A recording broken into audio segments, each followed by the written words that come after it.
The Marvels. So, it's coming out this week, and currently it's tracking to open. Its pre-sale tracking is lower than Black Adam and The Flash, which means it's looking to open at like 50 million opening weekend. Current tracking can be wrong. Sometimes people's behavior is unpredictable. Currently, based off the way we measure these things, it looks like it's going to be less than The Flash. Not good. And I've done videos talking about that already. I think they took too long to do a sequel to Captain Marvel that made over $1 billion. Now, people, it made $1 billion because it was right before Endgame, but there was momentum that went with that. But time hasn't been the friendliest to it. And then adding to that, Captain Marvel's barely shown up in anything for a while. You think between Guardians of the Galaxy Volume 2 and Guardians of the Galaxy Volume 3, the Guardians showed up in Infinity War, made a little bit of money. Endgame, made even a little bit more money. Thor Love and Thunder, and a holiday special. So there might have been way too many years between projects, but 4 things between there that kind of kept them on your mind. There's like cameos for Captain Marvel, but it's also a sequel to 2 different things, or 3 things. Captain Marvel, spin-off from WandaVision, and sequel to Miss Marvel. So there's a whole bunch of homework people need to do, and Miss Marvel, one of the lesser viewed shows. And WandaVision was almost 3 years ago, and you don't leave it thinking about Rambeau. She's not the character that you're thinking about 3 years later when it comes to that project. If this had happened right afterwards, it would have still been fresh on people's mind. But it's not. And so it just feels like there's a lot of homework you need to do going into this movie. But the production has been troubled on multiple levels, where there was a lot of reshoots, reworking the film. It wasn't coming together. They actually, Marvel rarely does test screenings. Like sometimes in my videos, I talk about how I know a guy that goes to test screenings. Never for a Marvel movie. They actually did a test screening in Dallas for this movie. I actually knew that because when I went to go see The Exorcist Believer, I saw it in Dallas, and someone there recognized me. So I ended up talking to the guy before the movie started, and he was one of the people at the test screening. For what it's worth, this guy that I doesn't mean too much. I can't speak to his taste in films. He said it's better than Captain Marvel. That was his evaluation of the film. Make of that what you will. I don't know how much it means. But they did a test screening. The article says that, Stu. They did a test screening because they were trying to figure out what was working and what wasn't, because the movie's not as strong as they hoped.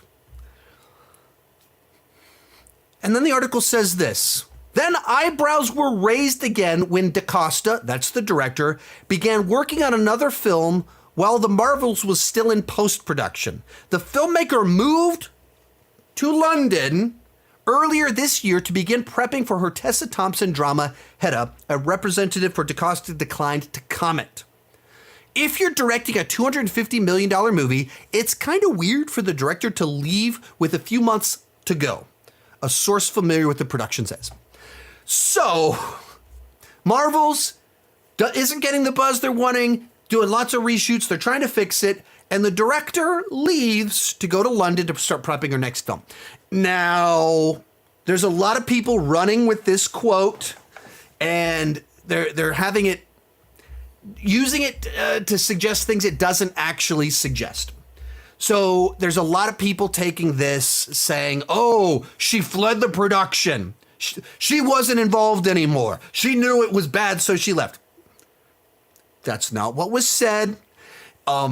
Other people have made it very clear. She's still part of the process. She just moved to London.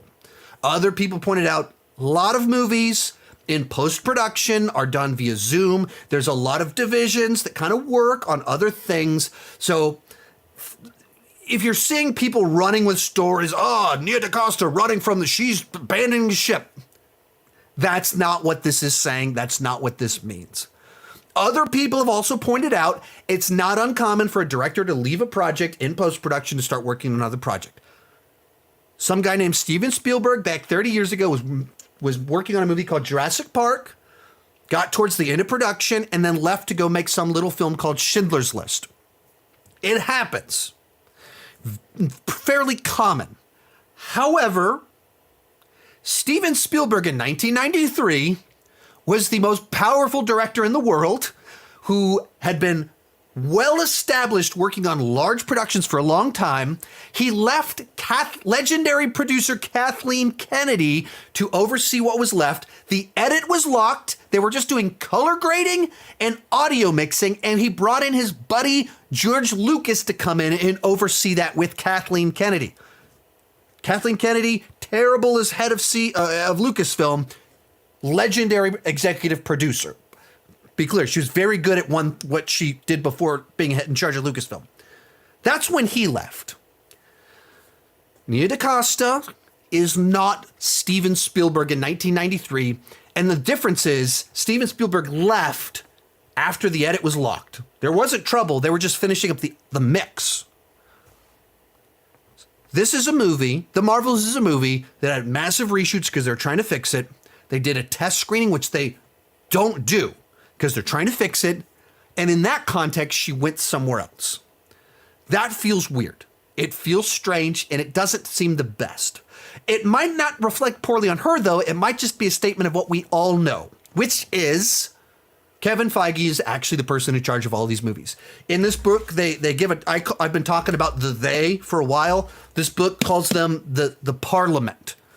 We all know the Parliament is in charge. Nia DaCosta, in an interview a month ago, said, hey, it's actually Kevin Feige's movie. I knew that going in, that I only have so much input. He's the one that's really in charge. So the fact that she left and went to go somewhere else and left Kevin Feige in the Parliament to finish the movie, also, it's a confirmation that the director doesn't have as much sway, which we already knew. We already knew that. So I don't know to take it as like a negative of Nia DaCosta so much as right, that's how Marvel works. The director is not that important. The Parliament, Kevin Feige, they're running the show. They're the ones trying to fix things. So the director, while trying to fix the production, doing test screenings, refinishing the reshoots, can go to the other side of the world and start doing a different movie. That's what it feels like. Okay, yeah.